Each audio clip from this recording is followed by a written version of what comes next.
Des débats fleuves, plus de 6 heures à chaque fois, devant un parterre de maires. Depuis une semaine, voilà à quoi ressemble le grand débat, initié par Emmanuel Macron. On a des projets de loi qui sont complètement déconnectés de nos réalités de terrain. Des déplacements dans tout le pays pour écouter les doléances des Français. Pour sa 3e étape, le chef de l'État se rend dans la Drôme, mais cette fois, son public sera un peu différent.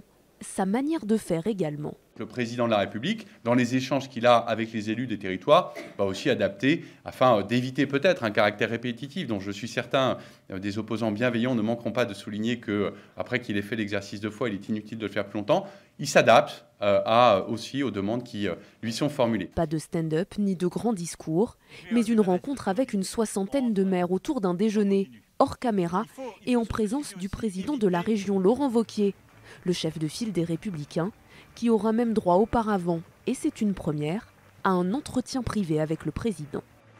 C'est une manière aussi pour Emmanuel Macron de montrer que ce débat n'est pas simplement organisé par la majorité et que l'opposition peut l'interpeller, peut avoir la parole. Ce qui est intéressant, c'est qu'à cette occasion-là, Laurent Wauquiez a accepté et a même sollicité le fait d'être en tête-à-tête avec le président de la République. Il se hisse au niveau du président de la République pour montrer qu'il est un adversaire sérieux, crédible. Pour conclure ce nouveau déplacement, Emmanuel Macron a prévu de visiter une structure d'accueil de jour autonome pour personnes âgées.